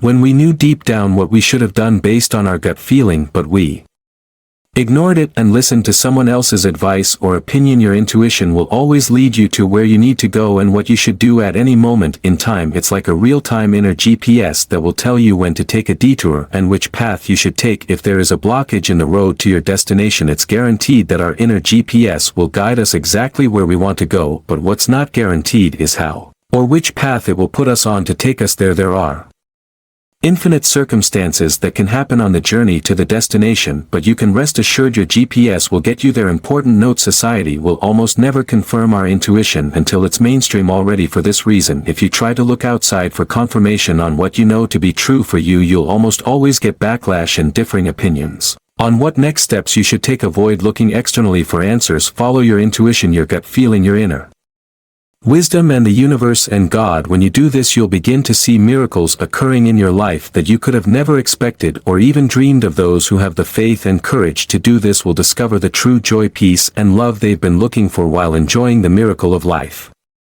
So how do we know what to do without thinking? The truth is, most of us know what to do, but we are just afraid to do it. For instance, if we want to lose weight, most of us know exactly what we need to do. The formula for losing weight isn't rocket science or written in hieroglyphics. Most of us know that all we need to do is burn more calories than we consume, work out, and eat healthy foods, and we'll lose weight. For anything in life, you most likely already know deep down what to do, but are afraid of doing it or don't believe that you are good enough to do it. The first step is realizing that you already know what to do. You just think you don't because of fear or self-doubt. If you don't have any fear or self-doubt about the situation and still see that you don't know what to do, the next step is to trust your inner wisdom, infinite intelligence, that it will give you the answers you need. We have the ability to access an infinite number of thoughts, so there's definitely no shortage of ideas on what you can do in any given moment. The only thing that is stopping us from accessing this abundance of knowledge is our own thinking. Henry Ford once said, "Whether you think you can or can't, you're right." If we walk around our lives thinking we can't, we immediately block ourselves from the limitless possibilities of what we can do in any given moment in time. But if we release the brake in our mind and realize that it's just our thinking holding us back, we automatically return to our natural state of abundance and unlimited possibilities, and in that moment we can receive any answer we need on what to do. In short, know that you already know, and if you don't know, know that you can know what you need to know. If you know that you can always know, then what you need to know will always come to you. Trust in your own intuition and inner wisdom. It has always and will always be there for you when you need it, as long as you trust how to follow your intuition. Have the courage to follow your heart and intuition. They somehow already know what you truly want to become. Everything else is secondary. Steve Jobs. In a previous chapter we talked about how we don't need to think in order to thrive in the world, and that the way that we do thrive is to remove the thinking that we have going on. The state of flow is a state of pure oneness and a direct connection to everything around us, because there's no separation when we are in that state. We can also say that it is a state where we are in direct connection and alignment with God, the universe, and infinite intelligence. What thinking does is sever this connection we have with the divine, causing us to feel stress, frustration, anger, resentment, depression, and all of these negative emotions many of us feel on a daily basis. This is why some religions describe hell as the complete separation from God. From now on, for simplicity's sake, I'll be using the term non-thinking instead of flow, but they really are synonymous when I use them in this book. The state of non-thinking also means a direct connection to infinite intelligence. Many will attribute the state of non-thinking or flow with a particular activity that we love to do, and that's the only time we can be in flow. This is far from the truth. We can be in a state of non-thinking at any point in time. The only time we can really be in a state of non-thinking is in the present moment. We can only see reality in the present moment, and when we are actively thinking, it means we are either in the past or the future, which don't exist. Only in the present moment can the truth be found. This is why all of the spiritual masters and leaders always teach to meditate, pray, and to be in the present moment. In the Bible, when Moses asks God her name, she replies with "I am." God didn't say that she was or will be, because they don't exist, but simply with "I am God." Truth, the universe, freedom, peace, joy, and love. These terms are all also synonymous and can only be found and therefore experienced in the present. When you're following your intuition, it means you are trusting yourself and having faith that you always have the inner wisdom necessary to help guide you through everything in life. This is a state of non-thinking or flow. Let's explore how we can make this concept practical and bring it into our everyday lives. What does following your intuition and inner wisdom look like, and how can we do it? When you're following your intuition, you're completely tapped into something greater than your personal self. You're in a state of non-thinking flow and a direct connection to God. In this state, you always know what you need to do without thinking and are guided by infinite intelligence. It almost seems like we're not doing anything when we're in this zone, because we lose our sense of personal self and become one with life. When we're in this state, miracles occur, such as business deals coming out Of nowhere people showing up at the right place at the right time. Money comes in exactly when we need it. Connections that we were looking for spontaneously fall into our laps, and life seems almost magical. Time seems to warp and bend around us, and it's because there is no sense of it we proceed to then accomplish more within a few days than others do within a month. Abundance, love, joy, peace, harmony, and gratitude are all inevitable and inseparable feelings that are experienced in this state. Every single person has experienced instances where they have felt like this before. Although many have experienced this phenomenon, very few are able to maintain it for extended periods of time. The main reason is because most relapse back into thinking and believe that they have to figure it all out themselves. It is when we begin thinking that we lose this power of creating miracle-like events and circumstances. The truth is that we don't have to have it all figured out, nor do we even have to figure it all out. How can our limited minds possibly understand and try to manipulate the entire world to our desires? It is only when we think we know more than God that we run into problems. The great news is that we don't have to know more than her, nor do we even have to think. All we have to do is trust our own intuition and have faith that our inner wisdom will show us the way that is best for us. When you ask people who are the most abundant, joyful, and successful how they made it, they will usually attribute their success to some sort of higher power or luck. These people have trusted in something greater than themselves and thus attributed to that instead of attributing their success to sheer willpower and brute force.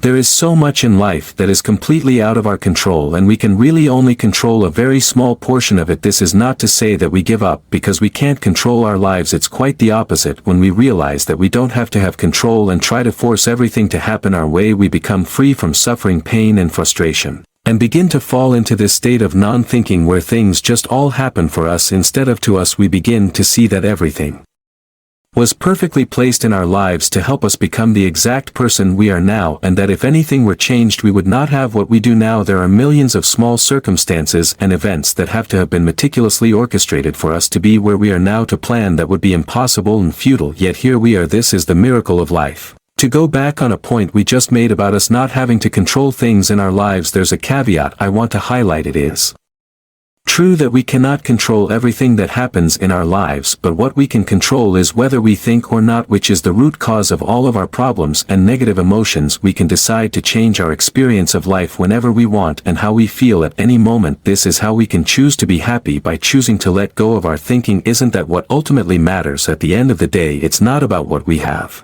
but how we feel inside. That is a true measure of success, joy, and fulfillment. The other point I wanted to bring up is that although we can't control a lot of things, what we can have a say in is what we want in our lives, but not necessarily the how. For instance, we have the gift of imagination, access to infinite intelligence, which means we can come up with anything that we want in our lives. This is an amazing blessing, but where things can go sour is when we think that we need to figure out the how in order to make it happen. Is at this point that most people give up or continue down the path of brute force to try to bring it into life and suffer daily for it. This is why people believe that we have to work hard and suffer for what we want in life. That is simply not true. It is only true if we think we have to figure out the how to get what we want in life. Our job is to come up with what we want, not how to get it. The how is really up to the universe. This is the best case scenario anyway, because there are an infinite number of ways to bring about what you want in life. So far, little finite brains to figure it out would be futile. Nonetheless, we only suffer when we try to figure it all out, but we don't have to. This is when we want to rely on our intuition and inner wisdom to help show us exactly what we need to do in real time to manifest what we want. There's no need to try to figure it all out in advance. Our part is to hold in our minds what we want and get into a state of non-thinking. This enables us to access our infinite intelligence, God, so that the answers are revealed to us exactly when we need it. Path forward is only revealed to us when we begin walking. There is never going to be a time where the entire path is illuminated for us to see beforehand. That would completely negate the need for faith, and that is why faith and trust is of utmost importance. When manifesting something, we must have complete and unwavering faith that what we want to create will come to us, and we can only do this by fully trusting in the universe to orchestrate how it will happen.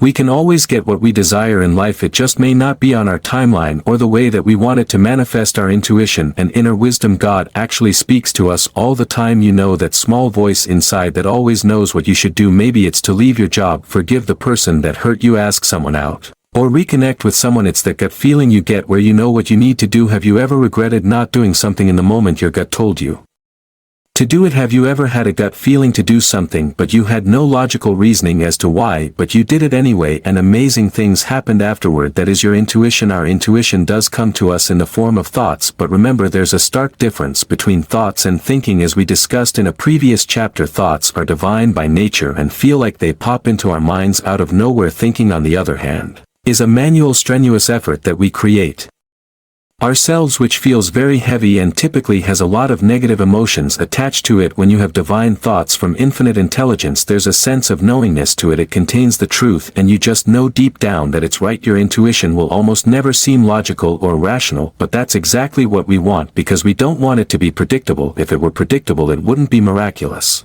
and it wouldn't contain the infinite possibilities of the universe, which are all spontaneous by nature. Your intuition will almost always go against your logical, rational mind, so be prepared for that. It will whisper to you that you should talk to this random person in a coffee shop that leads to a beautiful friendship, or for you to call up a friend spontaneously where you find out they really needed someone to be there for them during a difficult time. It will tell you to step into and live in your divine gift and put yourself out there to share the truth of what you know. It will softly beckon you to pursue what you truly want in life versus following what everyone else says that you should want. These are a few examples of the infinite number of ways it will speak to you, and when you follow it, it will always create miracles and abundance beyond your wildest imaginations.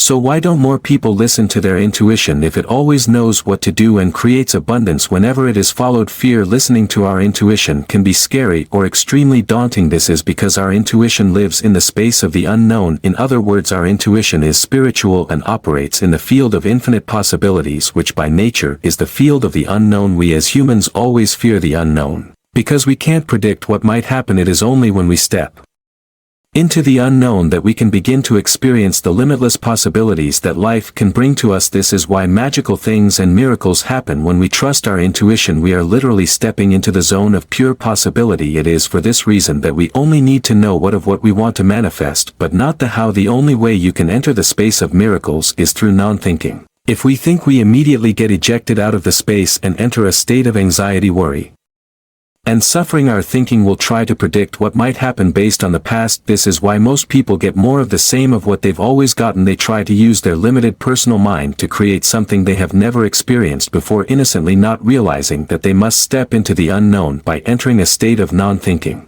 and listening to their intuition. We can only ever create something we have never experienced in the realm of infinite possibilities, but the only way to make that happen is to go where we haven't gone before, which is the unknown. In summary, your intuition will always know what you need to do in the present moment, but the only way to access it is by getting into a state of non-thinking. Your personal mind will freak out because you're stepping into this space of infinite possibilities, the unknown, but if you remember that it is just thinking that is making you feel fear, the fearful thinking will fall away and the courage you need to act on your intuition will naturally surface. It is in this moment that you must have faith in your inner wisdom, God, to guide you through life even when you don't know what will happen next, but that's the adventure and joy in it. The unknown is also the only way to manifest what you want in life. If you don't already have it, you have to do what you haven't done in order to get what you don't have. When you're operating from intuition, it's not like you're going to feel fear all the time. The fear is only present as long as your thinking is revolving around fear. Once you acknowledge the fear and understand that it's only your thinking that's causing those feelings, the illusion will fall apart and you'll fall back into peace, joy, and pure love. This is the space you want to stay in, which will allow you to create the positive feelings that are the prerequisite to manifesting all you could possibly imagine for yourself. Chapter 15: Creating Space for Miracles. Today I make space for miracles. I recognize that it's not how big a miracle it is that's important, but how much room I create for it. Kyle Gray.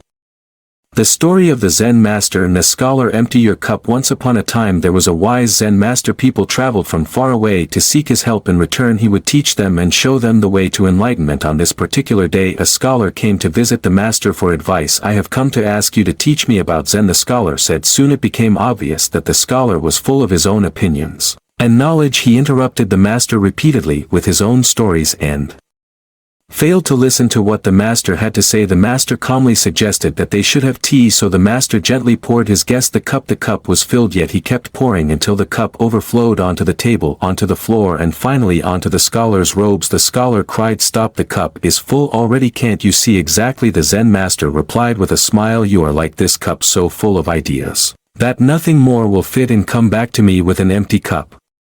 It is ironic how much can be written about nothing. That's what space is. Nothing. When we study the universe in quantum physics, we realize that everything comes from nothing. Therefore the great spiritual masters call this the great nothingness. For there to be creation, there must first be space. The same is true for our own minds. If you want something new to be created, such as new thoughts, then you must first create space so that you can receive new ideas that can change your life, just like the teacup. If your mind is completely full of old thinking, it is impossible to have any new thoughts come into your mind to create the change you seek. The way you can create this space is through non-thinking. As soon as we stop our strenuous efforts to think, we immediately create space where new thoughts and ideas can enter our minds. Questions that challenge our current way of thinking are also a great way to create space in our minds. All the magic happens in the space of nothingness. For instance, great athletes go through intense periods of training, but the best athletes know that they need an equally intense period of rest afterwards to stay in peak performance. It is during this rest period that they recover, build muscle, and become stronger. The space they create for themselves through rest is where everything they wanted from the workout manifests.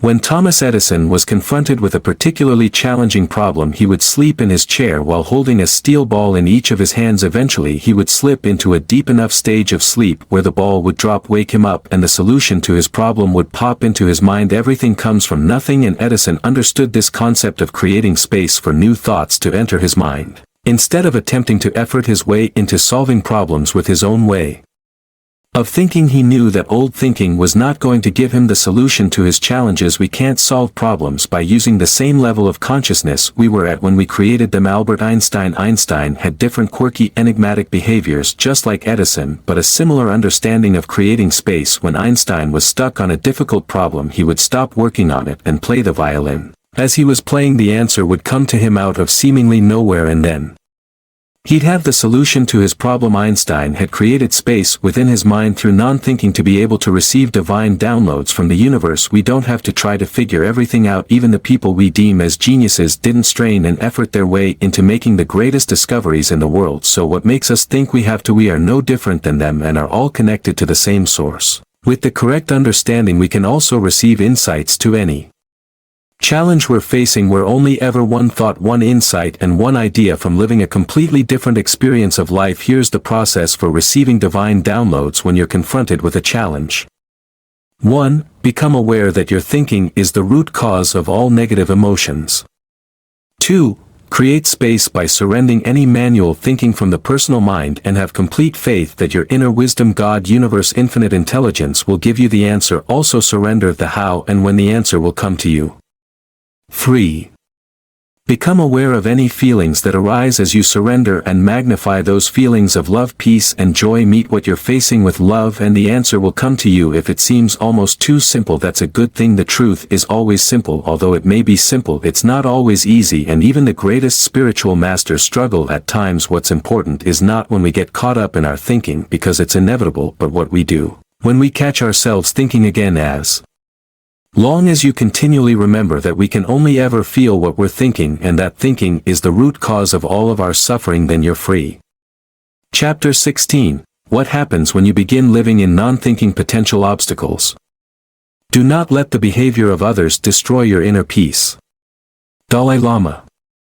As you go along your journey of non-thinking, you inevitably hit some roadblocks along the way, so I'd like to bring up some of those potential issues before you encounter them, so that it is a little bit easier for you. Once you begin living your life in non-thinking, you'll be having the time of your life, not having very many worries, stress, or problems in your life. Many of them will just vanish before your eyes, because if you don't see them as problems anymore, they literally stop being a problem.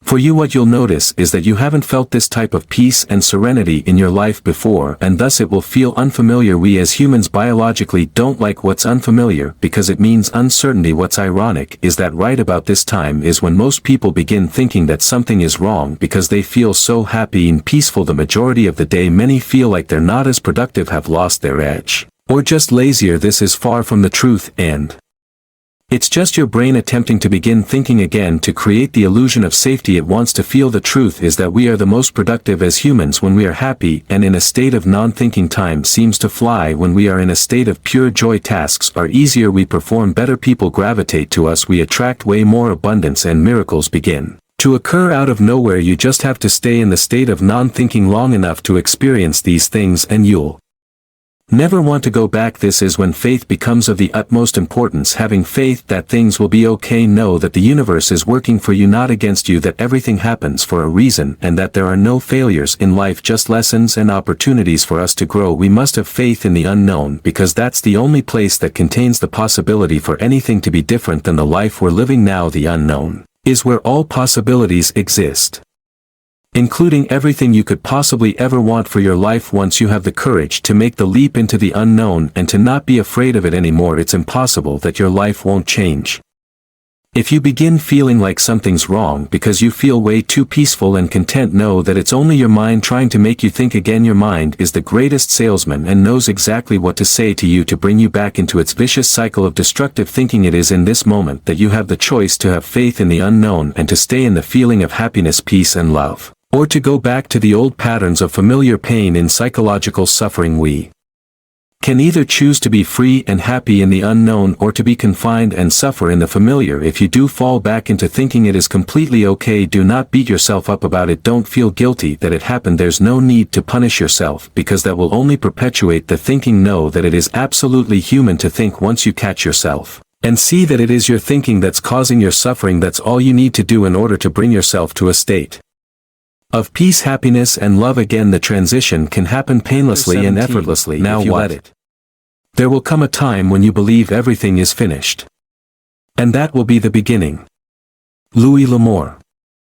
Although this is the end of the book, it is just the beginning of a new life for you. You are only ever one thought away from peace, love and joy, which come from a state of dawn thinking. Remember this and keep it close to your heart, because it is all the hope you need when life gets inevitably tough. In the beginning I promised you that you will not be the same person as you were before you read this book. If you began reading this book with the intention of having an open and willing mind, then you have already received numerous insights that have completely changed the way you look at life, and thus you are not the same person as you were before. Once you see something new from an insight, you cannot unsee it. Once your consciousness expands, it cannot contract again. We may forget from time to time and cause ourselves to suffer when we begin thinking again, but as soon as we remember that, we immediately realize that we are the ever-expanding awareness of life itself and find love, peace and joy in the present. If this seems like it is too simple and that it can't be all there is, that is just your mind causing you to think again. The truth is simple and will always be. Anything that makes something complex and intricate is only taking you further away from the truth. The truth is not something you think, but something that you know and feel deep within your soul. Listen to that inner wisdom inside of you that knows all of this. Let it guide you through your life. We are the most fulfilled when we listen to our soul. The world will continuously advertise to us that we are not enough, that we are missing something or don't have everything we want. People will constantly bombard you with their own opinions, judgments, and advice. Know that they are innocently caught up in their thinking and thank them for caring, but do not fall into the illusion that you need any of that. Everything you could possibly ever want and need is already inside of you. You are already all the love, joy, peace, and fulfillment you have ever wanted. It is only when we forget that fact and get caught up in our thinking that we do not see it. Continue to live in this state of pure peace and let go of any thinking that may pop up in your mind. The longer you can stay in this space, the more miracles will show up in your life. Although we can go and share this message with every person you meet, you won't even need to, because they will notice something completely different about you. You will be glowing, vibrant, and emanating pure love and joy, and they will begin asking why and how. You are now equipped with everything you need to know on how to stop your own psychological suffering and embody a state of peace, love and joy, which is always available to you at all times. There's a good chance you have already experienced the bliss of knowing and beingness. There's absolutely no coincidence that you have picked up this book, and for us to be able to share our journey here together. I am always amazed at all of the divine intercessions that have to have happened for us to be here together right now. It is truly humbling and an incredible blessing that you have allowed me to guide you through this infinitely beautiful experience we call life. Before we close this chapter 1, do have one small favor to ask. If you have found this book helpful or insightful, it would be an incredible honor if you could take 60 seconds to leave a review about this book on Amazon. I would truly love to hear about your thoughts. Insights, feedback, your personal journey, and everything in between. The few words you share there will help spread this message to so many souls who are looking for the same answers you are, and it will change someone's life, because who doesn't read Amazon reviews before they buy something? Right? For anyone that is interested in connecting with me even further, I would love to hear from you at hello@josephwin.org about anything and everything. It brings me such a deep feeling of joy to hear other people's stories, so I do keep my inbox open for those who would like to share. I look forward to hearing from you soon. With love and light, Joseph. P.S. In the next few minutes I will be reading a summary of the book as well as sharing guides to help you implement much of what is mentioned in this book. If you would like to receive a PDF version of the summary and guides, you may visit josephwin.org resources to download it for free. That's josephwin.org/resources. Also, if you feel inspired to personally get additional help with applying these principles to change your life or business, I'd love to invite you to visit my website josephwin.org to explore possibilities of how we can work together. Summary of non-thinking. Thinking is the root cause of all suffering. There is no other answer to why we feel negative emotions other than it is from our own thinking. Everything can be traced back to our thinking, which makes problem solving very simple. Once we realize that our thinking is causing how we feel, we can let go of it and return to our natural state of peace, love, and joy. When we let go of our thinking, it creates space for us to be able to allow all positive emotions we want to feel to surface from within us. We don't live in reality, we live in a perception of reality which is created by our own thinking. Thinking is not an effect of our experiences, but the cause of it. The thoughts in our minds are not facts. Our thinking only has control over us if we believe it. Let go of the belief in the thought to let go of the suffering. Our feelings are direct feedback and an innate internal guidance system to let us know whether we are lacking understanding or have absolute clarity of truth. Feelings are an invitation to deepen our understanding of the truth. We are in flow when we are not thinking. There is no separation between us and the universe and all of life when we are not thinking. It is only when we think that we cut ourselves from source and feel separate from all things. The birth of the ego. Thinking and thoughts are two different things. Thinking is a verb and requires our manual effort, which causes suffering. Thoughts are nouns which do not come from us and are divine downloads from the universe. We think because it is a biological response to survive. Our minds think only because it is trying to keep us alive, but it does not help us thrive. It is only concerned with our safety and survival, but not our fulfillment. Thinking holds us back from our highest selves by causing negative feelings within us that prevent us from following our true callings. Our minds are limited to our personal experiences. If you want to receive insights, creativity, and knowledge beyond the capabilities of your current self, simply choose to listen to infinite intelligence rather than your finite mind. This infinite source of truth is available to all people at all times if we allow it to be. Universal intelligence. Mind is the energy that is everything in the universe. It is a source of where everything comes from, that is before form, and we are made up of it. This energy has a feeling which is the feeling of love, peace, joy, connection, and well-being. This is what we fall back into when we let go of our thinking, and it is our natural state since we are always connected to the same source of infinite intelligence. Once we let go of our thinking, we access new thoughts, ideas, and insights even if we have never experienced them before. The more we trust our intuition and this infinite intelligence, the more we will receive these insights that are always available to us. Peace, love, joy, and all positive emotions are our default states. As humans, it is only when we begin thinking then we get taken out of that natural state. Once we let go of our thinking, we fall back into our natural state of being and experience all positive feelings effortlessly. We are ever only one thought or one insight away from expanding our consciousness and experiencing a deeper feeling of love at all times, which comes from a state of non-thinking. Clarity is the nature of our minds in our default state. It is only when we get caught up in our thinking that things do not seem so. If we let go of our thinking, we return back to our factory default setting of peace, love, joy, and a quiet mind. There is nothing inherently wrong with anyone or anything in the universe, but our thinking will make us think. So you do not have to be fixed because you are not broken. There is only something for you to realize and remember, which is that thinking is the root cause of our suffering. You do not have to do anything about your thinking. All you have to do is shift your understanding of thinking,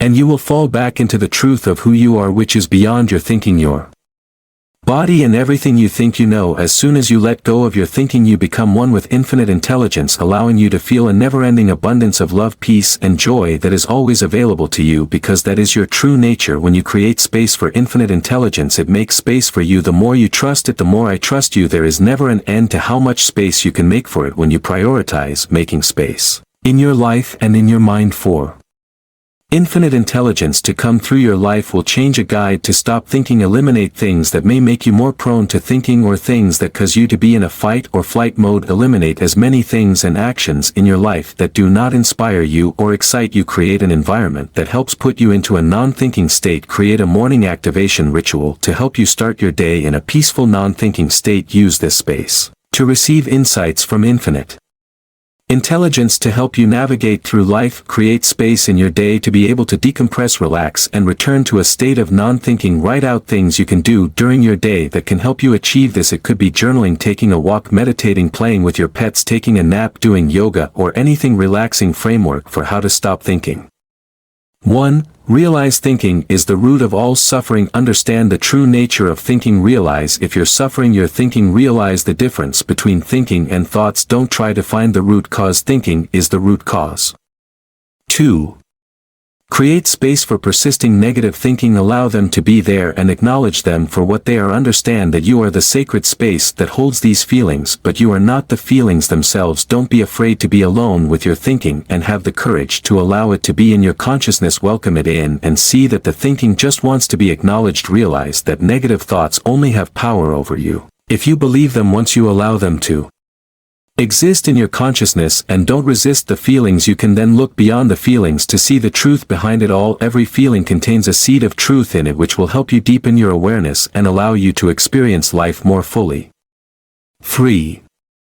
Once you acknowledge the thinking, allow it all to pass and allow yourself to just be without attaching to anything. Naturally, positive emotions will rise like peace, love, and joy. Allow yourself to enjoy these emotions as they come up. If the negative feelings still persist, then go back to step 1 and repeat until you've been able to find some peace. Potential obstacles. 1. Not wanting to let go of thinking because you think that it is what got you to where you are. While this is true, you must realize that what got you here won't get you there. If you want to break the vicious cycle of suffering and the same self-destructive patterns repeating in your life, you'll have to do something different. Insanity is doing the same thing over and over again but expecting a different result. The real question is, do you want to be happy or not? If you understand that thinking is the root cause of all your suffering and don't want to be unhappy any longer, then you will be able to make the leap of faith into non-thinking. 2. Not enough faith. In order for there to even be a possibility that there could be a life filled with joy, peace, and love every single day, you must first believe that it is possible. 1 must also believe that they are part of something much bigger, that is the life force that has been taking care of them this whole time, the universe and God. Having faith in something much bigger than we are without being able to fully comprehend it with our finite minds is the only way we can surrender our manual efforts and experience total peace in our lives versus worrying about everything. 3. Fear is a completely normal emotion when it comes to trusting the universe, which is also the unknown. Fear is an indication that something is very important to us, so this is a great sign. Everything we could ever want is on the other side of fear. And deep down you know this is the truth. The test we must pass in order to obtain all we desire is fear itself. The only way out is through and going deep within yourself to see and know that you'll be okay no matter what, that this fear cannot and will not kill you, but if you do not confront it, it will take the life of all of your dreams. Instead, thinking is the root cause of fear. If you do not think, there is no fear. Follow the framework for how to stop thinking to overcome the fear and experience what life can be like without limits. How you will know if you're in a state of non-thinking. If you're not thinking, you will experience complete peace, love, joy, passion, excitement, inspiration, bliss, and any positive emotion your mind can conceive. You'll feel like you're in flow. You'll lose sense of time, space, and even yourself. You'll feel one with life. This is how you know you are not thinking. Reflection prompts on a scale of 1 to 10. How much did you think today? 1 being low, 10 being high. What percentage of your day was spent in a fight or flight mode? What percentage was spent in a relaxed, calm state? A guide to creating a non-thinking environment. Your environment will either induce or support the state of non-thinking, or it can make you more prone to thinking. Although we create our reality from the inside out, many times we are still affected by our environment. Since we are spiritual beings living in a physical world, we cannot completely detach from this 3D world just yet, so it is important to create an environment that is conducive to non-thinking in order to be productive. The best way to do it is to eliminate distractions instead of trying to do more. Similarly, if we eliminate many of the things that we know that can trigger us to relapse back into thinking, then we will be able to stay in a peaceful state of non-thinking much easier. Remember that changing your environment and not yourself will not work long term. A delicate blend of both will be what you need to create a beautiful life you love to live. Framework for moving thinking triggers. 4. Perform an audit to see what fingers can make you more susceptible to thinking, and make a list. Hey, write everything down that comes to mind. What can help is to tap into your intuition and feel energetically in your body if this specific thing in your environment will help or hurt you. If you are in a calm, relaxed state, the answer will be obvious. B. If you're having trouble with coming up with things, try to remember what things tend to put you in a fight or flight mode, make you anxious, or overthink. Anything that puts you into a survival state will not help you maintain a state of non-thinking. C. If it is still difficult to think of things, you can keep a journal as you go about your week and write down anything that seems to put you into a fight or flight mode. You'll have a nice list by the end of the week. 5. Organize all of the things you wrote down into categories. Here are some examples of categories. Physical health: what things that when you put into your body can make you more prone to experience a fight or flight response. Anxiety, stress, overthinking, food, stimulants, drinks, etc. Physical environment: what things in your physical environment can make you more prone to experience a fight or flight response. Anxiety, stress, overthinking. Digital environment: what things on your phone, computer, or TV can make you more prone to experience a fight or flight response. Anxiety, stress, overthinking. Digital consumption: what media content when you consume can make you more prone to experience a fight or flight response. Anxiety, stress, overthinking. 6. After you categorize everything, reorganize your list and begin ranking the items from things that affect you most to the least. 7. Choose the top items from each list and create an action item on what you plan to do in order to remove it from your environment. Choose only what would be manageable and possible for you to remove without making you prone to even more stress. This would defeat the purpose of the exercise. Start small, and after you've become acquainted with the changes and see the impact, you can begin eliminating other things. Framework for creating a non-thinking environment: write down all of the things that help you get into a relaxed, peaceful, non-thinking state. These can be things like exercise, meditation, having a certain genre of music on location, etc. Organize the items on your list into categories. Examples of categories. 8. Physical health: what things that you put into your body help you to feel healthy, sustainably energized, and peaceful. 9. Physical environment: what things in your physical environment help you feel aligned with your divine self. 10. Digital environment: what things on your phone, computer, or TV help you to feel aligned with your divine self. 11. Digital consumption: what media content do you consume helps you to feel aligned with your higher self. 2. Rank the items in each category from most impactful to least impactful to helping you get into and remain in a non-thinking state. 3. Choose the top items from each list and create an action item on how you incorporate it into your life. Try not to do too much at once because it can be overwhelming. Do what is manageable for you now, and you can add more later after you've become acquainted with it. 12. Create an activation ritual or morning routine that helps you get into a state of non-thinking and helps you align with your higher self. Plan out what the ideal morning routine looks like that you can do now. Start small and don't overwhelm yourself. Ensure that there is time for you to create space, like meditation, yoga, or any similar spiritual practice to help you tune into infinite intelligence. 13. How you start your day will create momentum for how your day will go. If you start your day off by checking your phone, emails, and what you have to do, you're starting your day in a stressful fight or flight mode of thinking, which will carry on for the rest of the day. 14. If you begin your day in a peaceful state and perform a routine that gets you into a state of non-thinking, you will carry that momentum throughout your day, and it will be much harder to get caught up in external things that could make you relapse back into thinking and stress. This is why all the greatest spiritual masters have morning rituals or routines of some kind. Framework for implementing non-thinking into your work. 15. Create a list of things you do in your work that drain you of energy, things that you don't like doing or just overall feel heavy in your work. 16. Create a list of things you do in your work that gives you energy, things that make you feel inspired, energetic, alive, and light. 17. Go back through your whole list and give a rating for each activity that you do on a scale of 1 to 10, with 1 being extremely energy draining and 10 making you feel the most alive, inspired when you do it. 18. Each week eliminate 1 to 3 things from your energy draining list and do more of the activities that are a 9 and 10 on your list. 19. The goal is to get to a point where you're spending 80% of your work time doing things that are at 9 and 10 on your list. A guide to overcoming destructive habits and behaviors. As you create more space and begin not thinking as much, you'll quickly discover that you'll become aware a lot of the negative destructive habits you may have that keep making you more prone to suffering. This is completely okay. Do Not beat yourself up about it because it will only make things worse. Here is a more detailed guide below that will help you break any destructive habits. 20. Become aware of what behavior you want to change and confirm that it is something that you genuinely want to alter. Understand that if you want to change and stop the vicious cycle of suffering, you're going to have to change and let go of the beliefs you're holding on to that are creating the suffering. If you don't want to change it, there's no point in continuing forward, but if you do want to change, then let's begin the process of letting go. 21. Write down in exact meticulous detail what happens with this behavior, how many times it happens, when it happens, etc. Don't spare any details. 22. What are you feeling in the moment right before you begin the behavior? What's the feeling that triggers the behavior? Be honest with yourself. 1. What specific thinking patterns are going on? What are you saying to yourself in the moment when this happens? Describe it in exact detail. 2. What beliefs do you have around this habit? What conclusions have you made which compel you to feel like you have to perform this behavior in action? 3. How do you feel when you believe that thinking?